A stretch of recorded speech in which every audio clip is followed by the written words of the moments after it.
Did you see any of the kickoff show? No, I didn't. I must admit, I don't blame you, Pete. I do not blame you. I do not blame you. Watching 5 hours of this. It's a 2-hour show, the kickoff show, and also it's got quite a lot of. I mean, the matches are short within it, and it is just Booker T talking about. Well, I think he's going to do really well, but the other guy could also do really well. I mean, it really is quite basic. The funny thing about it is, I think that the opening match, which is PAC versus Austin Aries, is the best match in the entire WrestleMania.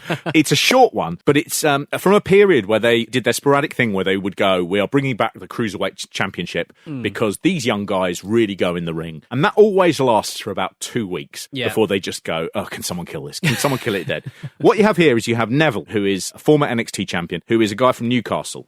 He was billed originally as Adrian Neville, but Vince McMahon went through a thing where he decided people shouldn't have first names, that they were superstars.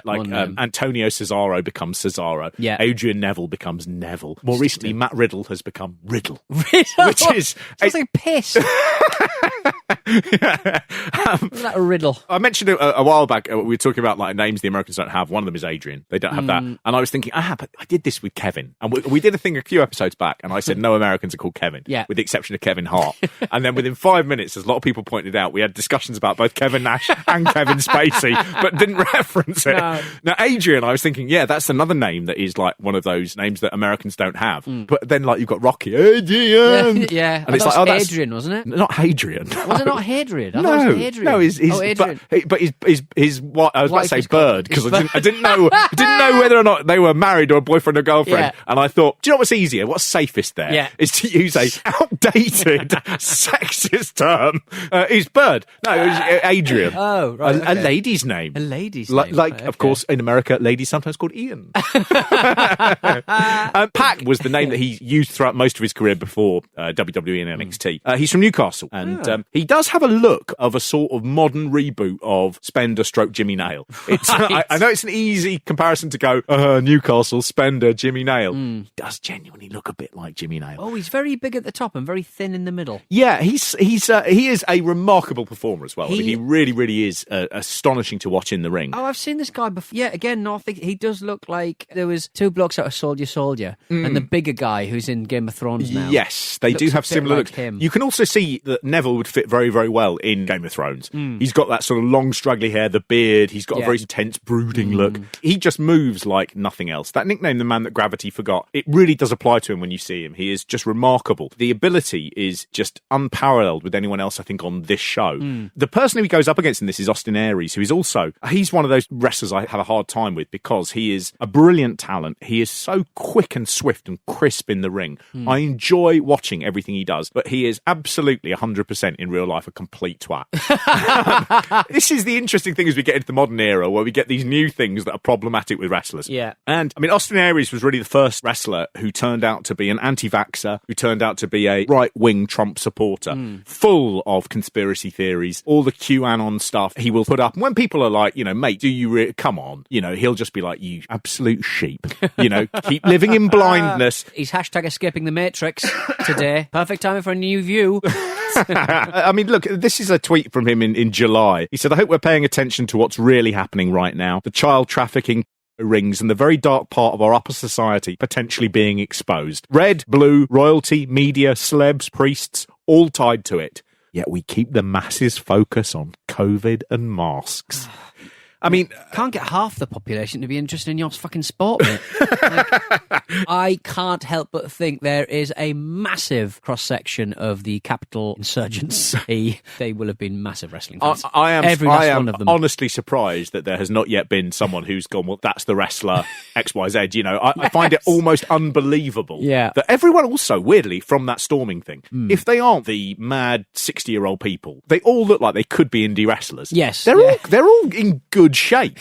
That's the sort of funny thing. No one's sort of done this thing about that idea about all Americans being overweight and fat and keyboard warriors and everything. These guys are all online all the time going mad. They keep in shape. well, I think the ones that actually got into the Capitol building, it was a terrible situation. There are stairs. Yeah, exactly. Jamiroquai guy, he's in good shape and, not looking too shoddy. But then there's others who are also in shape, but they're in shape. Their face looks ravaged by bath salts. They look ravaged by anyway, there's a reason why I think of some of them as skinny. Somebody hilariously photoshopped Virgil's signing stand. It was beautiful in the middle of the Capitol, the empty Capitol building, and there is Virgil. I mean, you know, if you think about it, Pete, he's the only person, had he been there, who would have been shot.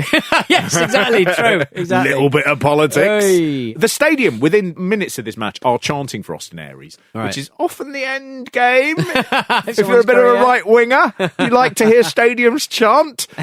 They do have an amazing match. They both look very small because the stadium is so big, and they really do look like ants at points. You know, where they just seem tiny. It does lose a lot when you see the stadium in the light because it just looks a bit absurd. I don't know quite what it is. It's almost You've never liked outside daytime. I like it when it gets to the golden hour. That is special. And then when it gets dark, it's great. But there is something about, if you think about how wrestling works, wrestling is always in dark halls. Yeah. It's always that thing where your attention is taken to the ring by the spotlights. They funnel you in there, and you're part of this amorphous, anonymous mass of people watching it. When you are outside, it is just like you're in a car park, and over there are two lads having a tussle.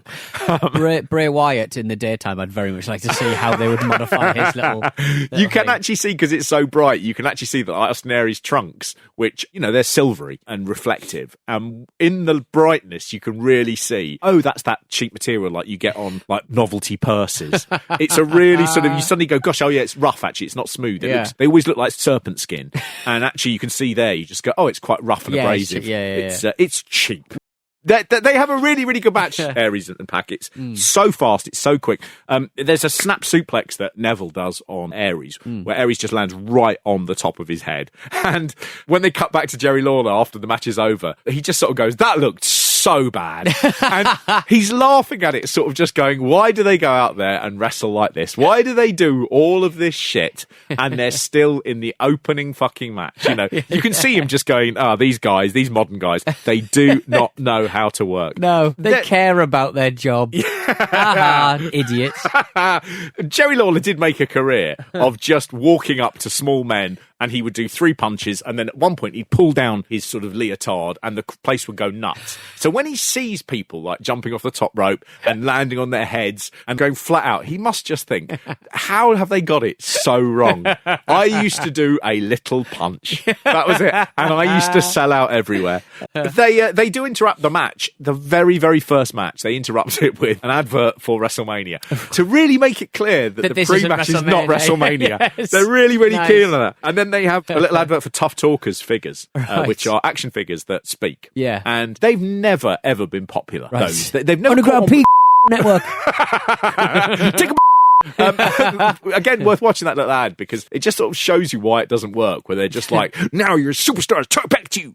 And they'll have a kid turning it and it'll be a Kevin Owens one. They'll sort of go, what do you think, Kevin Owens? And he turns it and then Kevin Owens goes, I am going to take you to the very limit. Like that's, right, that's limiting gameplay.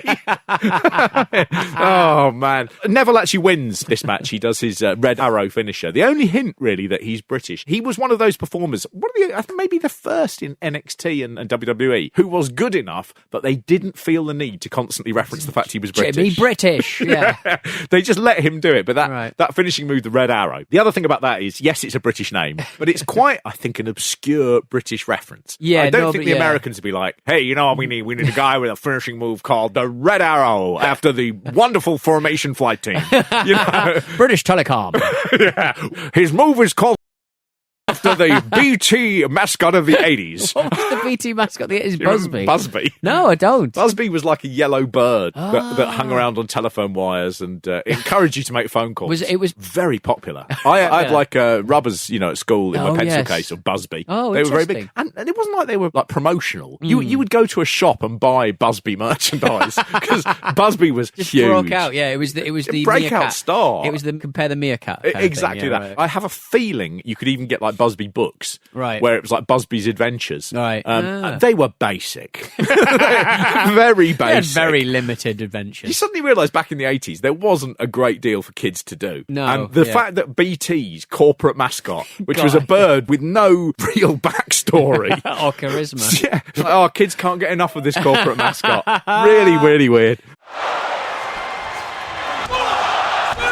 The king stays atop the throne. Come on.